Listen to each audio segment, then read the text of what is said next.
गाने का बहुत शौक है। सुना दीजिए। इसे कहते हैं आ बैल मुझे मार, है ना। जब कोई खुद से कहेगा तो हम तो सीधे कहेंगे सुना सर दीजिए। मुझे गाने का शौक। लहरों से डर कर नौका कभी पार नहीं होती, कोशिश करने वालों की कभी हार नहीं होती, कभी हार नहीं होती। I am a little teapot, short and stout. This is my handle. This is my spout. When the water's boiling, hear me shout. Just lift me up and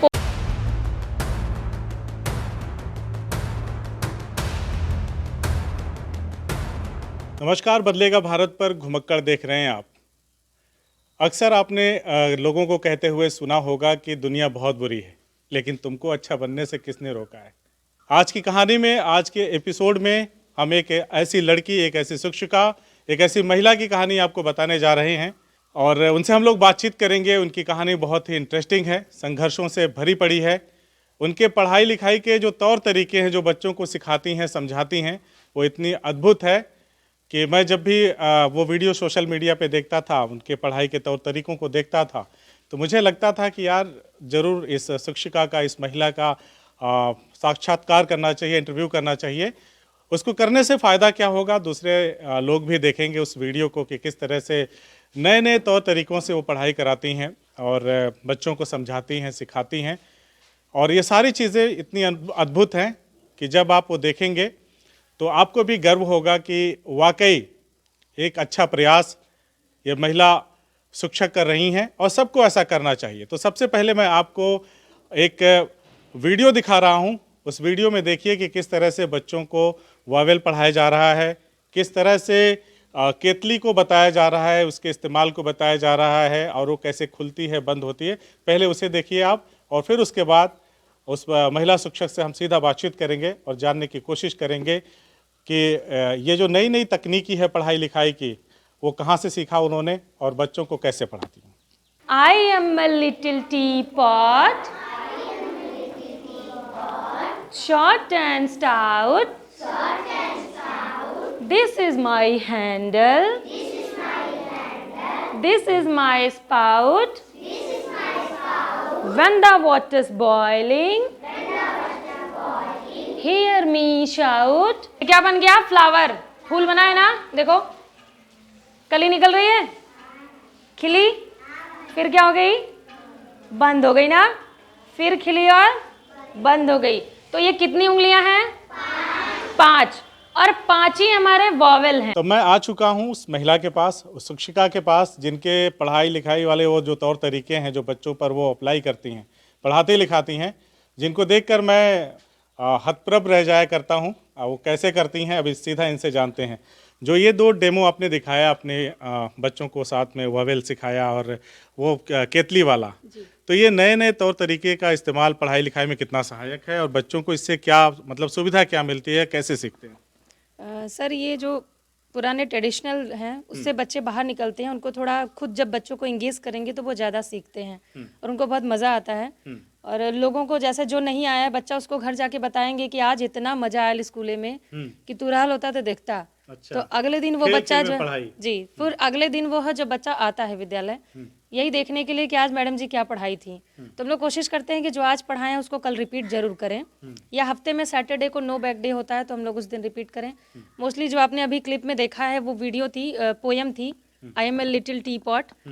तो उसको मतलब कैसे लिखी हुई इंग्लिश को, चूँकि प्राइमरी के लिए इंग्लिश बहुत बड़ी बात है, किसी प्राथमिक विद्यालय के लिए, तो मैंने जब ज्वाइनिंग की तो मुझे लगा पहले इंग्लिश को ही पकड़ती हूँ मैं। अपने विद्यालय को इंग्लिश मीडियम करने से क्या फ़ायदा, हिंदी को इंग्लिश से टक्कर करके दिखाएं तब तो अच्छा लगे।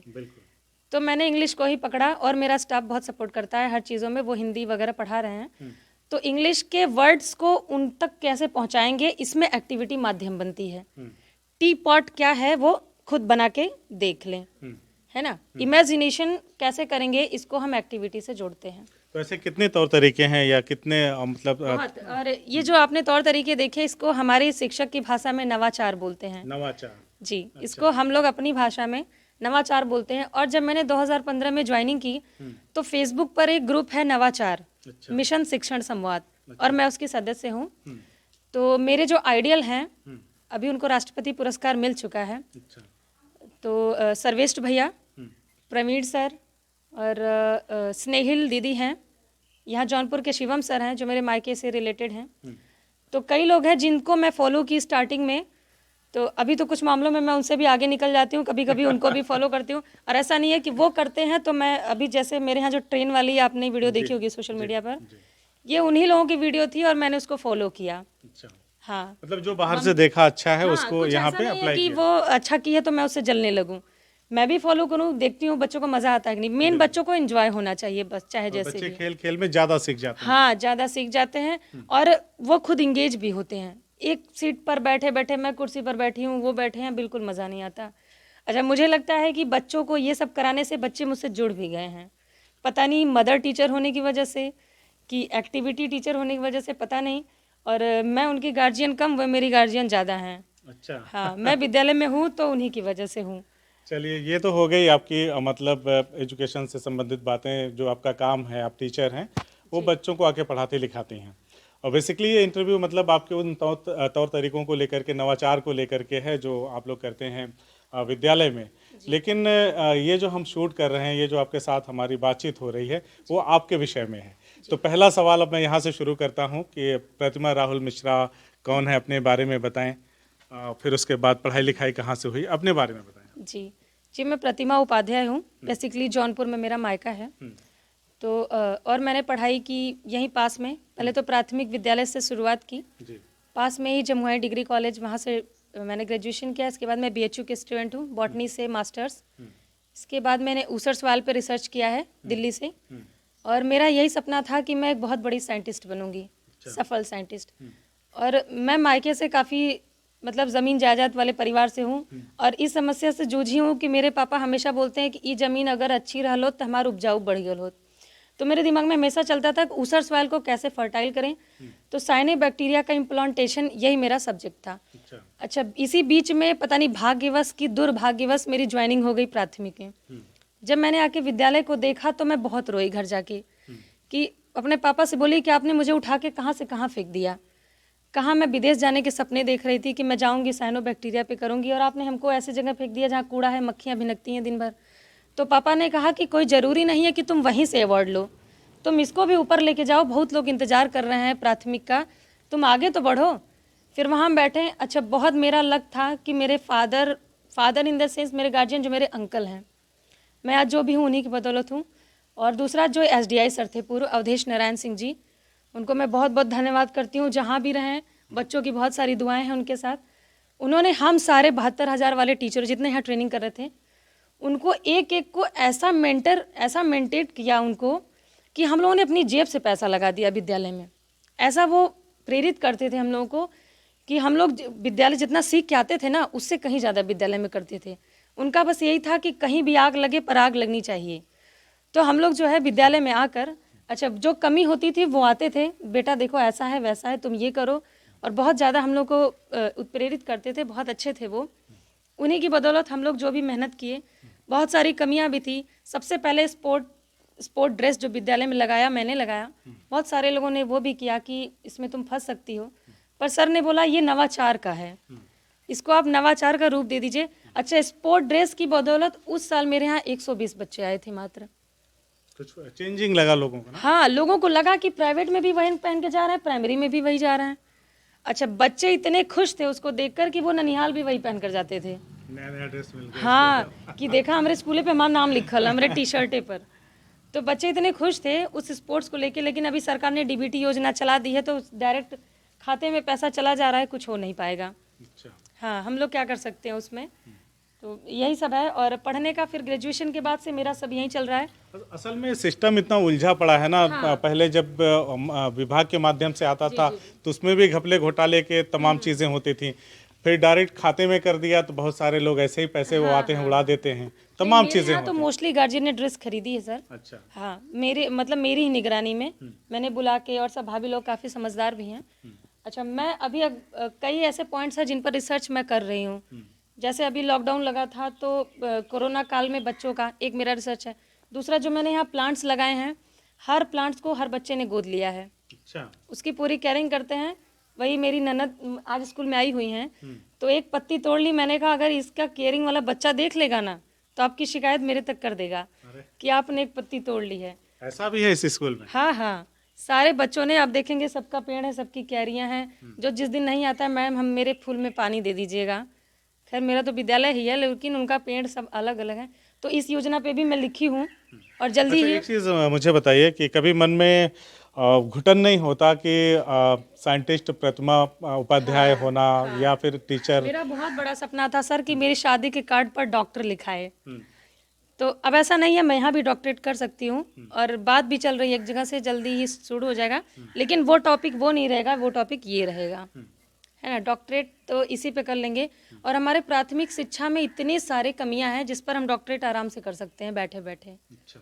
लिख भी सकते हैं। जैसे बच्चों का ठहराव हो गया, उपस्थिति हो गई, नामांकन हो गया, नवाचार हो गया, और जो टेक्निक्स आप देख रहे हैं पढ़ाई में, बहुत सारी चीज़ें हैं जिन पर हम कर सकते हैं।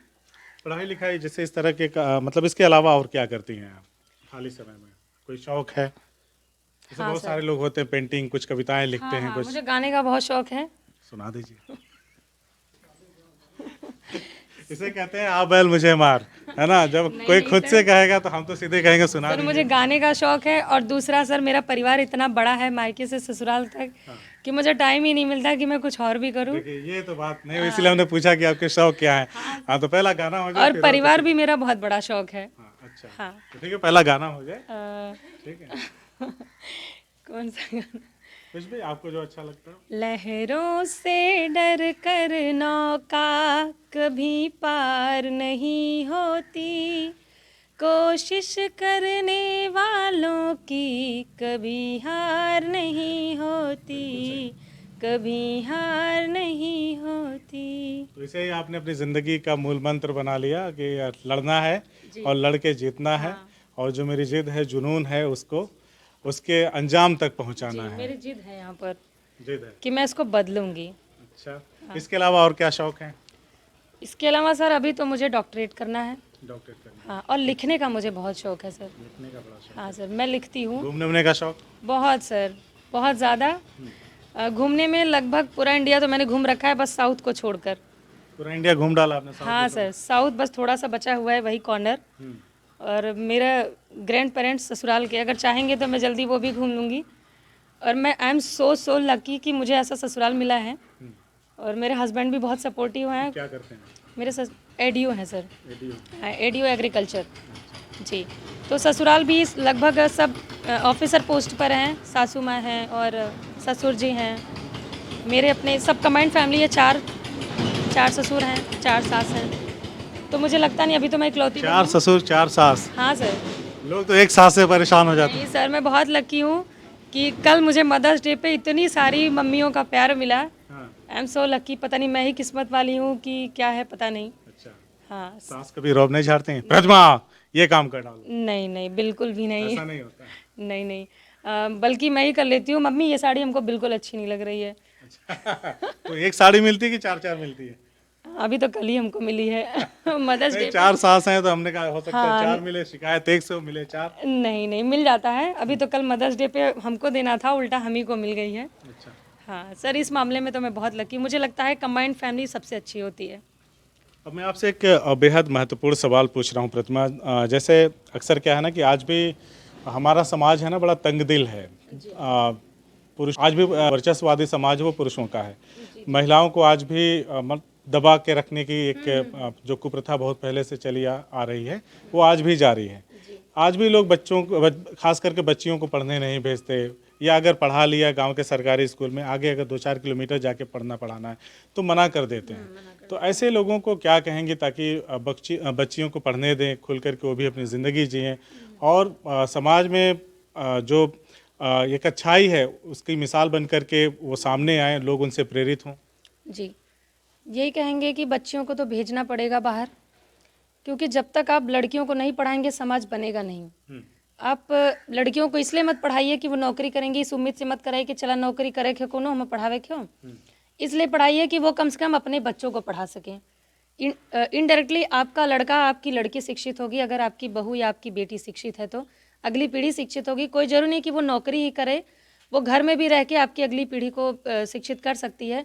और हमें लगता है कि घर में लड़कियों को रख कर शरीफ बनाने से बेहतर है कि समाज में खुला छोड़ दीजिए, वो अपने रास्ते ढूंढ लेंगे कि हमको शरीफ कैसे बनना है।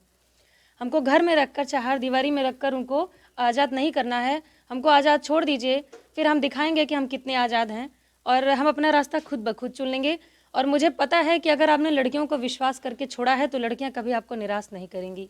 और बेटियों में इतना दमखम है, मेरे विद्यालय में बता रही हूँ कि अगर एक घर के 2 लड़कियां 1 लड़का पढ़ रहा है तो मेरी बेटियां सबसे नंबर 1 है। और हर मामले में जितने भी मल्टी एक्टिविटी यहाँ पर होती है सब में लड़कियां भाग लेती हैं, बल्कि लड़के पीछे हो जाते हैं। और मैं कोशिश भी ज़्यादा जीतती। हाँ बिल्कुल। और ये भी कह सकते हैं मैं थोड़ी पक्षधर हूँ, तो मैं लड़कियों का ज़्यादा साथ देती हूँ। ऐसा नहीं है, लड़के भी मेरे बच्चे ही हैं। तो यहाँ जितने पढ़ रहे हैं सब मेरे बच्चे हैं। पर मैं मोस्टली लड़कियों की सपोर्टिव इसलिए हूँ कि मैं ऐसे घर से निकली हूँ कि मेरा भाई एक शहर के सबसे बड़े प्राइवेट स्कूल में पढ़ता था और मैं बगल में प्राइमरी स्कूल में पढ़ती थी। रात को जब वो नोट्स रख के सो जाता था तो मैं चोरी से उठ के उसका नोट्स खोल के पढ़ती थी कि आखिर इसने लिखा क्या है।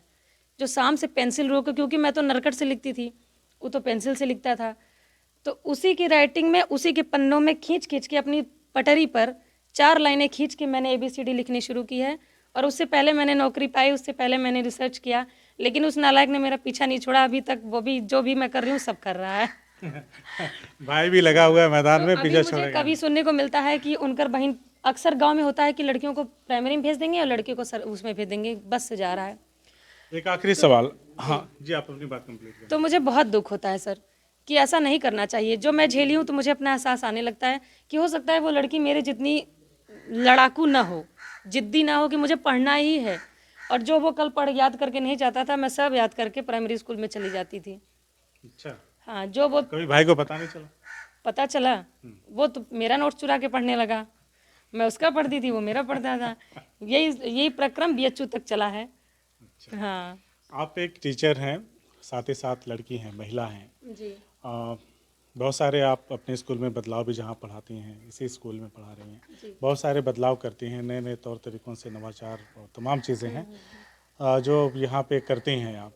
तो जैसे एक होती है ना, मन में ख्वाहिशें बहुत होती हैं इंसान की, तो आपके मन में क्या ख्वाहिशें हैं, क्या सोचती हैं, क्या करना चाहती हैं? अगर वो सारी चीज़ें होने लगें तो मैं जानना चाहता हूँ प्रतिमा क्या चाहती हैं कि ऐसा ऐसा हो जाए ताकि समाज अच्छा हो जाए, लोग अच्छे हो जाएं, हर चीज़ अच्छी हो जाए।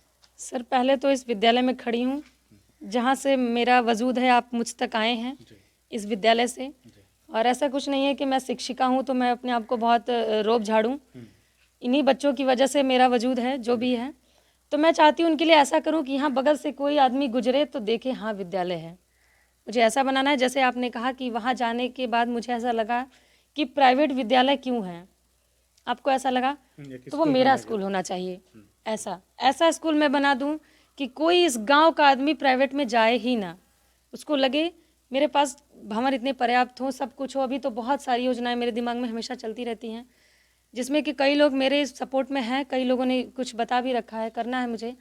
तो इस विद्यालय को मैं ऐसा बना लूँ, इसमें मूलभूत सुविधाएं इतनी ला दूँ कि प्राइवेट में जाना न पड़े। दूसरी चीज़ जो सरकार कर सकती है, विभाग कर सकता है कि यहाँ पर अगर शिक्षक ला दे। और सबसे बड़ी कमी है, बोलते हैं कि आप प्राइवेट में बच्चों को ले आइए अपने यहाँ, प्राइवेट से उठाकर। प्राइवेट में आप गए, एडमिशन कराया, अगले दिन बुक्स आपको 4000 की मिल गई। तो पहले एडमिशन से पहले विभाग को हमारे विद्यालय पर बुक पहुंचा देनी चाहिए। हम लोग क्या करते हैं, खास तौर से मेरे विद्यालय के स्टाफ और मैं, जो बच्चा पास होके जाता है उसी दिन उसकी बुक हम जमा करवा लेते हैं। और हम लोग खुद तीनों लोग घर बैठकर या विद्यालय में बैठकर उसको जोड़ते हैं, कवर चढ़ाते हैं, उसको ऐसा बनाते हैं कि जो लोग आए उनको तुरंत बुक प्रोवाइड हो जाए। तो हो सकता है हाँ, लेट लेती भी जब नई बुक आती है तो दिया जाता है उनको।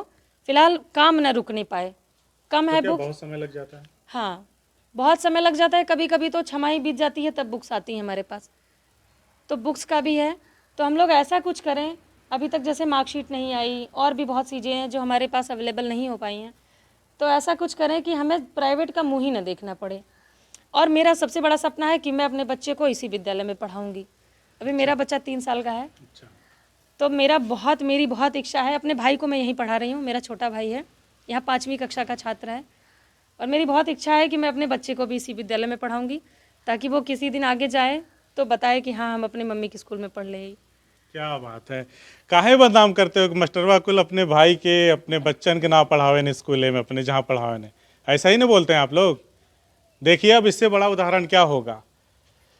BHU से पास आउट होने के बाद जब इनकी 72,000 वाले में इन्होंने प्रयास किया, भर्ती निकली, टीचर बनी, उसके बाद ये कह रही हैं ये चाहें तो आर्थिक रूप से आज संपन्न है, कोई उस वक्त भी संपन्न थी, आज भी हैं, मतलब कहीं से कोई दिक्कत नहीं है कि अपने बच्चे को किसी प्राइवेट या कॉन्वेंट स्कूल में नहीं पढ़ा सकते हैं।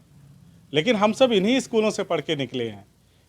तो क्या इन्होंने एक मिसाल नहीं कायम की कि ये सोच रही हैं कि अपने बच्चे को मैं यहीं पढ़ाऊंगी। अब इससे बड़ा क्या सबूत चाहिए। आप लोग घड़ी घड़ी मास्टरों की निष्ठा पे सवाल उठाते हैं। आप अपने बच्चों को कब भेजेंगे।